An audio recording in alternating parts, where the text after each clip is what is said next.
Liberté! Freedom! Freedom! Liberté! Guys, I'm gonna talk about Lamont for a minute, and then I'm gonna get this lovely lady up. She's a little nervous, but I'll try and make this quick. I am angry because I've spoken to Lamont a lot in the last little bit, and like I said, I've been watching him for the 34, 35 weeks, whatever it's been. And to see the hit pieces that are coming out against him is pissing me off. I don't want to be swearing, I don't want to be cursing, I want to keep this peaceful. Lamont told me a lot of stuff. And he told me that I asked him how does he want to address it. There's a lot of stuff that you guys probably don't know about Lamont, but he told me pretty much everything, and he told me I can say whatever I want. I don't want to say this because this is his laundry, but I'm going to do it because of those idiots over there with the signs who click on friggin' stuff on Facebook and watch a little hit piece on someone and share it. It's bullshit. Lamont was sexually abused as a kid. I don't know who knows that.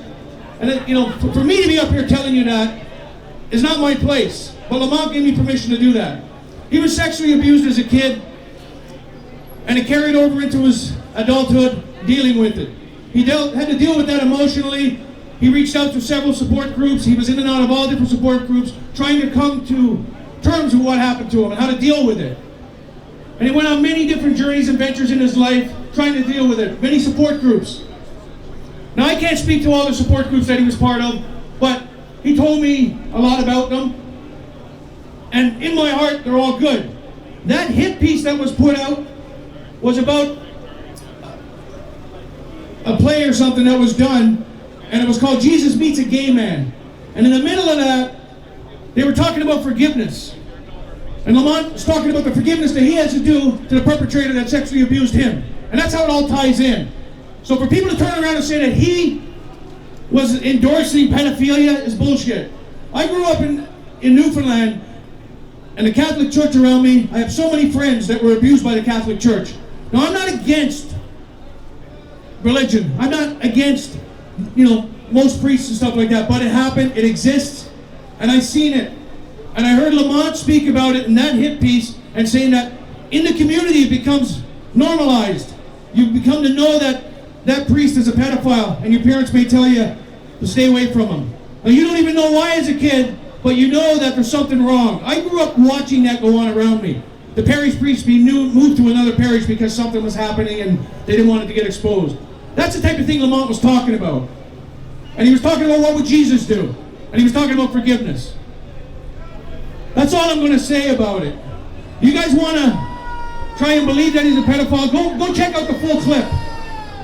And as you check it out, think about what I told you. This man's put himself out here for 34 to 35 weeks. And I'm telling this story. I shouldn't have to do this. So knock it off.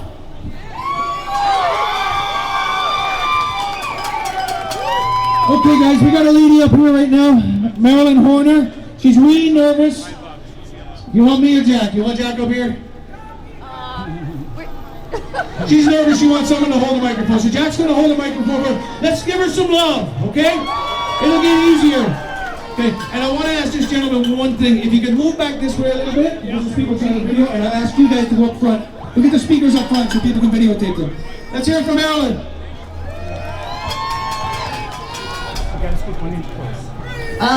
He said I'm a lovely person. Well, he doesn't even know me. Okay, I'm not gonna lean on. Anyways, thank you very much for letting me come up here to say a few words. And the reason why I am up here is because I have a passion for children. I owned and operated a daycare for 28 years. And children are our future, right? So I have a serious concern about the future for children. Jack has been great with respect to quoting different parts, different sections of our law. And I'm not up here to do that. So, we had a criminal code, mental health act, reopening act, police service act. The act that I'm concerned about is the Child Care Early Years Act, Canadian Charter of Rights, Criminal Code of Canada.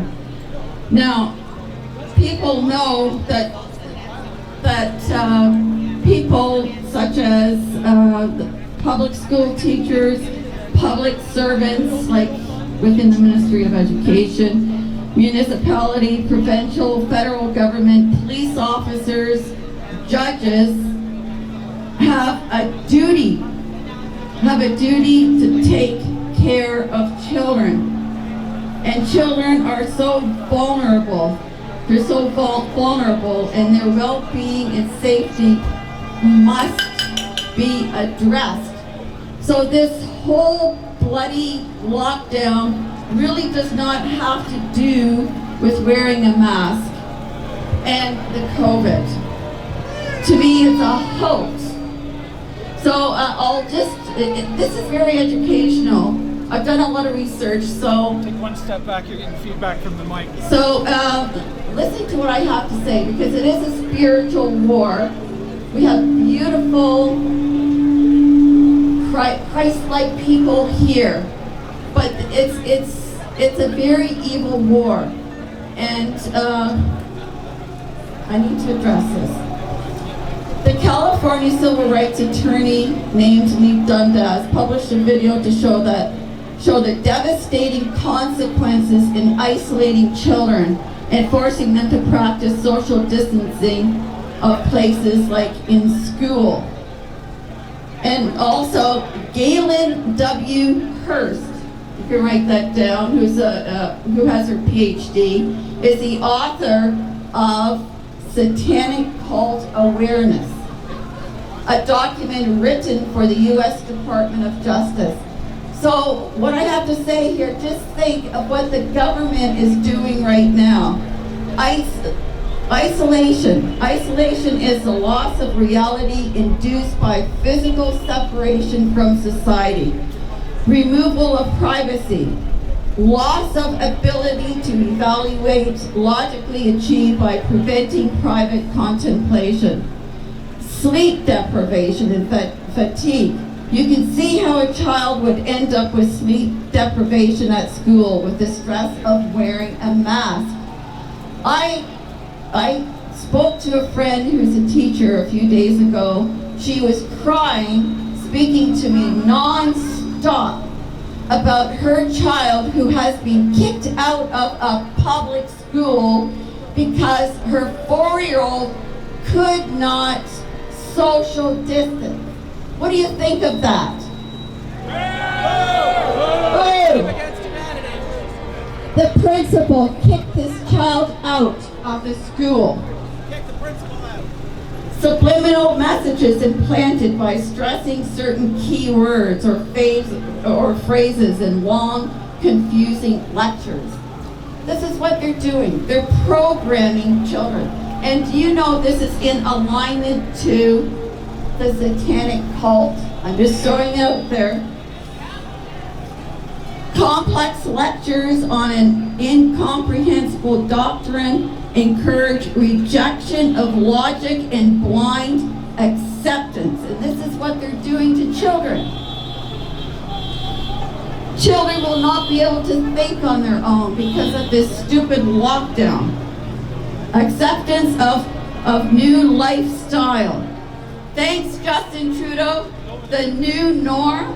This is supposed to be the new norm, where a young child is supposed to socially distance and wear a mask. I'm appalled when I see young moms walking with their child in a stroller. The child is wearing a visor in a mask. It's totally unacceptable. Absolutely. Absolutely. Loyalty and obedience to the school or government, maintained by threatening a child's life. We have to stop now.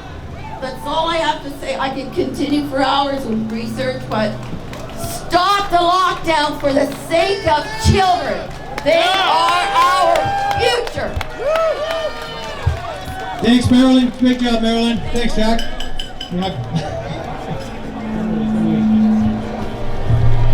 Let's hear it for Marylin, everyone. She was nervous. She got through it. Great job.